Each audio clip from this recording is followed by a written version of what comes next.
Hola a todos y bienvenidos a un nuevo video. Para los que no me conocen, mi nombre es Isabela Fernández y hoy vamos a estar hablando del caso de Nepomuceno Matallana, o más conocido como el Doctor Mata. Así que sin nada más que decir, comencemos con esta historia. Bueno, no sé si es algo como mirando a los dos puntos, pero es que cambié la posición de la cámara, entonces mientras me acostumbre, pues perdón. Nepomuceno Matallana, al principio él se presentaba ante la sociedad como el hijo de Pedro Ignacio Matallana. Supuestamente era hijo de un multimillonario de Bogotá, pero en realidad los registros parroquiales dicen que Nepomuceno Matallana nació en Chinquinquirá y era hijo biológico de Natalia Matallana, quien para esa época era una humilde campesina.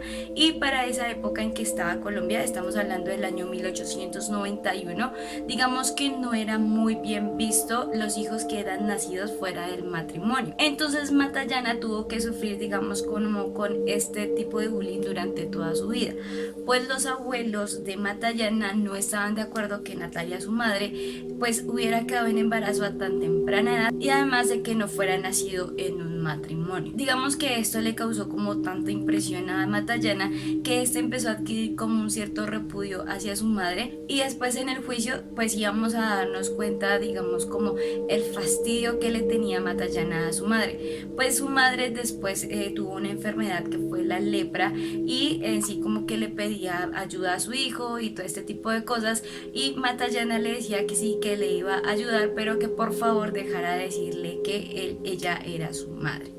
Entonces Matallana sufrió como con todo este resentimiento, y además que también en el colegio le decían o lo apartaban también por esa misma condición de que no había nacido en un matrimonio. Digamos que Nepomuceno empezó a adquirir como un tipo de defensa, y básicamente se basaba en que él empezaba como a aparentar todo lo que él tenía, y a pesar de que él no tenía dinero como pues para vestirse costosamente, él lo hacía de forma elegante, visitaba lugares exclusivos solamente para tratar de ascender socialmente. Y es ahí donde él se empieza a dar cuenta que tenía como buena oratoria, y es ahí donde empieza como a atraer más gente.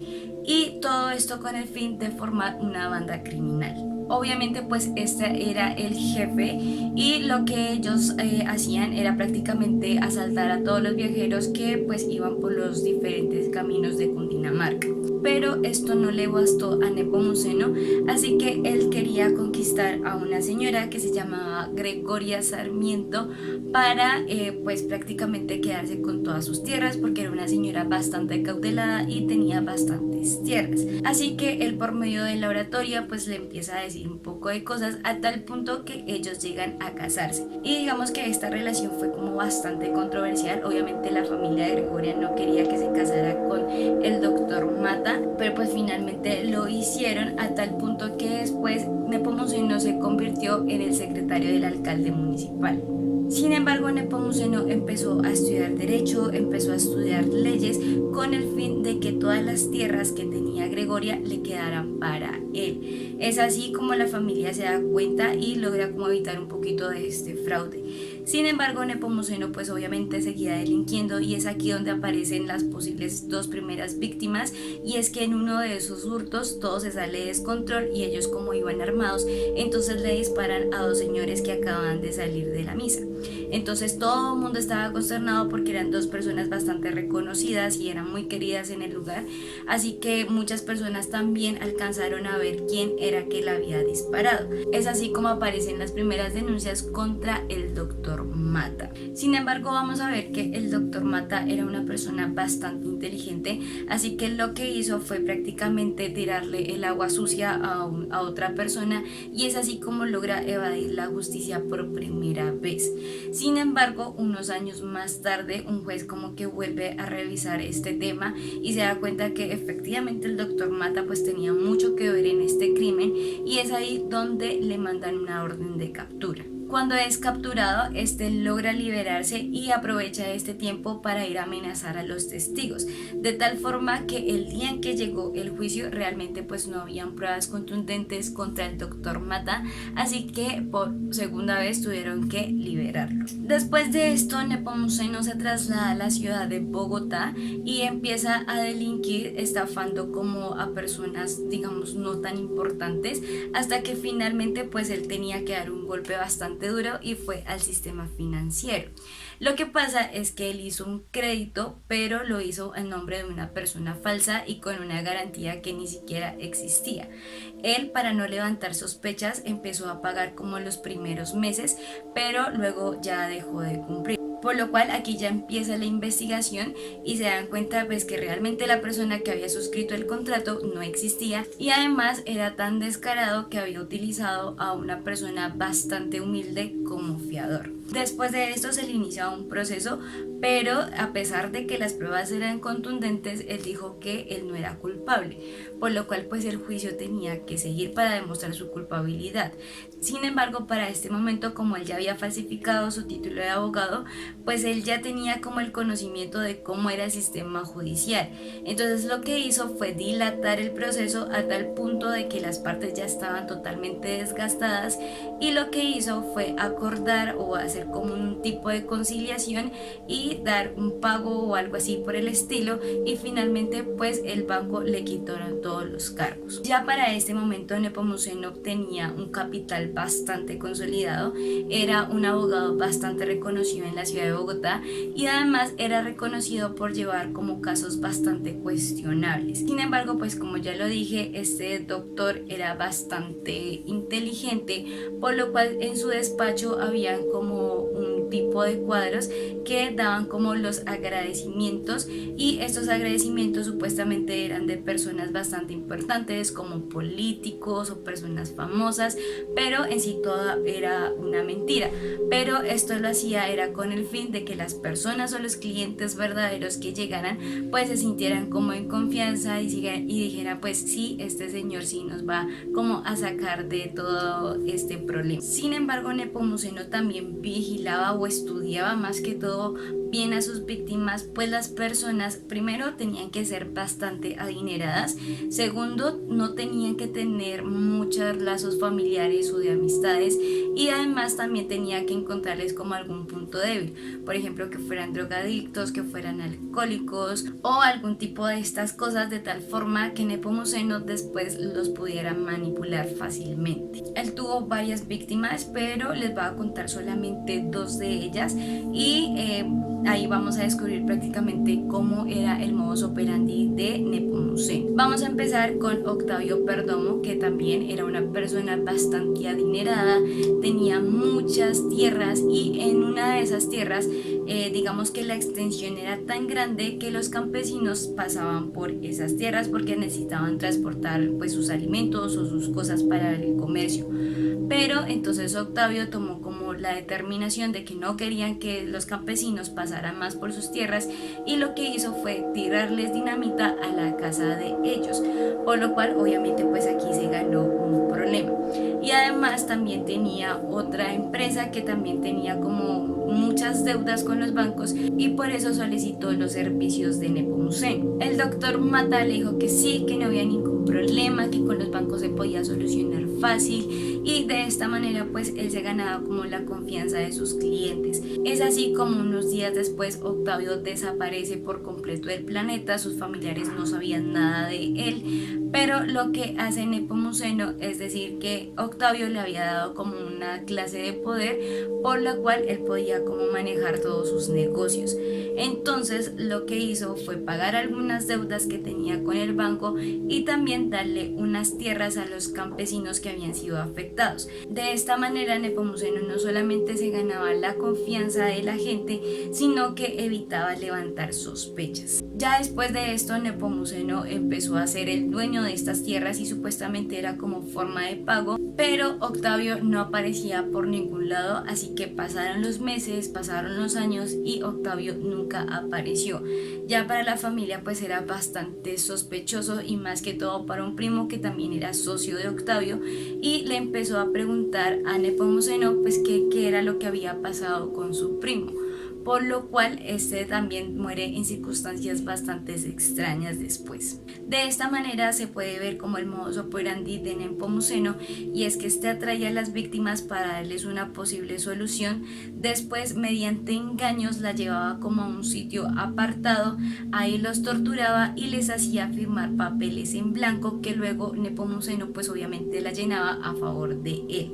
Para no levantar sospechas, Nepomuceno después visitaba pues regularmente la familia de las víctimas y también les hacía llegar como pues algunos documentos o como algunos supuestos mensajes que ellos le habían enviado pues a sus familiares. Y es así como a lo largo de toda su vida Nepomuceno trabaja prácticamente de la misma manera hasta que finalmente pues ya vamos a hablar de su captura. Lo que pasa es que Nepomuceno quería hacer un supuesto negocio con una persona llamada Alfredo Forero. El negocio supuestamente consistía en que él tenía unas tierras, pero él ya se quería ir a vivir a Europa, que se quería ir a descansar, que no quería trabajar más, entonces que iba a vender esas tierras muy baratas y quería que él conservara esas tierras. Alfredo, por ser un hombre de negocios, le dijo que sí, que acordaran de una vez el sitio, el lugar, la hora y que fueran a ver esas tierras. Efectivamente llegó el día en que se fueron a visitar esas tierras, pero Alfredo ese día desapareció. Para ese momento Alfredo tenía 63 años de edad, ya se había casado, estaba divorciado, pero tenía una novia de más o menos 20 años de edad. Recordemos que para esa época pues las líneas telefónicas o la tecnología no estaba como muy avanzada y además también las carreteras pues digamos que no estaban como en muy buen estado, por lo cual pues Alfredo le dijo a su novia que de pronto se iba a demorar unos días, pero pues que no se fuera a preocupar si se llegara a demorar, pero que igual iba a llegar. Efectivamente pues llegó el día de la visita de esos terrenos y Alfredo nunca llegó. Ya su novia estaba bastante preocupada porque pasaron días, pasaron meses, pasaron semanas y Alfredo pues realmente no tenían alguna prueba que indicara que estaba vivo. Pero entonces lo que hace la novia de Alfredo es ir a visitar al abogado. El abogado le dice que no se preocupara más, que Alfredo se había ido con un amante y que le había dejado como un cheque como en forma de indemnización. La novia de Alfredo no le creyó esto, no recibió el dinero, sino que siguió indagando y efectivamente unos días después vuelve al despacho de Nepomuceno y le vuelve a preguntar y le vuelve a insistir pues que qué era lo que realmente había pasado. Por lo cual Nepomuceno ya digamos que de una forma más grosera le dice pues que él no sabía qué era lo que había pasado, que se fuera, que dejara de ser tan abusiva y prácticamente la trató muy mal a la novia de Alfredo. Le parece como bastante sospechosa toda esta actitud, por lo cual empieza a hacer la denuncia. Pero como siempre, o sea, no tenían como ninguna prueba que comprobara o que indicara que efectivamente pues Nepomuceno estaba haciendo cosas ilegales, pero pues ya revisando el expediente se dieron cuenta de que realmente pues habían muchas denuncias y que pues no podía ser casualidad. Así que los investigadores se dirigen al sitio donde iban a comprar supuestamente los terrenos y se dan cuenta que había un señor que pues alquilaba caballos. Los investigadores le piden que por favor le dejen verificar los caballos y le dicen que fueron 3.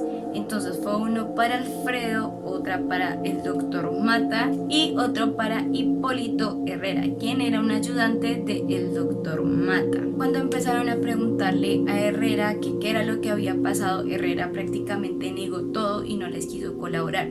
Sin embargo, cuando hicieron la revisión de los caballos se dieron cuenta que en una de las montaduras de los caballos había una tarjeta y en esta tarjeta estaba el nombre de Nepomuceno Matallana, por lo cual indicaba que efectivamente estos 3 hombres sí habían estado en este lugar. Ya cuando empezaron a hacer como la inspección de todo el terreno, pues era un terreno bastante grande y realmente pues no podían encontrar ninguna prueba que indicara que pues ahí había ocurrido un asesinato o algo por el estilo. Ya todo el mundo estaba súper cansado y entonces querían pues como comer para volver a recobrar la fuerza. Es ahí donde la novia de Alfredo empieza pues como a servir los alimentos, pero no le sirve a Hipólito Herrera, por lo cual este hombre estaba tan cansado que aceptó confesar a cambio de un poco de comida.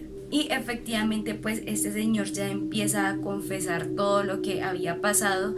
Dice que Matallana esperó el momento preciso para que nadie se diera cuenta de lo que iba a hacer y ya cuando estaban totalmente solos le preguntó que si al fin se iba a firmar los papeles. Sin embargo, Alfredo había llevado una pistola y este le dispara a Matallana, pero pues no tuvo buena puntería y se la disparó fue a Herrera, por lo cual el disparo le destrozó uno uno de sus dedos. Ya Matallana para ese momento estaba realmente furioso, así que coge un cuchillo y se lo clava en el abdomen. Dice que Alfredo se desangró durante media hora, que después de su muerte lo tiraron a una fosa, lo desnudaron, pero que Matallana desenterró el brazo derecho para quitarle su dedo anular, no solamente para quitarle el anillo que Alfredo tenía en su dedo, sino para evitar su identificación. Obviamente este hombre tenía que ser juzgado y lo declaran culpable, pero él logra fugarse de nuevo. Dicen que su final era llegar hasta Brasil, donde esperaba recibir su fortuna mediante diversas maniobras financieras.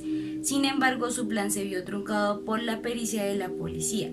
El 14 de julio de 1949, los agentes fueron alertados por los campesinos de Cundinamarca porque un hombre extraño estaba rondando las fincas de la zona con el fin de comprar un caballo. A las pocas semanas, el Tribunal Superior de Bogotá lo condenó a 24 años de cárcel por los delitos de extorsión y homicidio agravado. Hasta que finalmente el 25 de enero de 1960 al doctor Mata le da un infarto y es así como este hombre fallece. Y bueno, pues eso fue todo por el video de hoy. De verdad espero que les haya gustado. Ya saben que si quieren conocer alguna otra historia me lo pueden comentar acá abajo o por aquí les voy a estar dejando mis redes sociales. No olviden suscribirse, activar la campanita y nos vemos en un próximo video.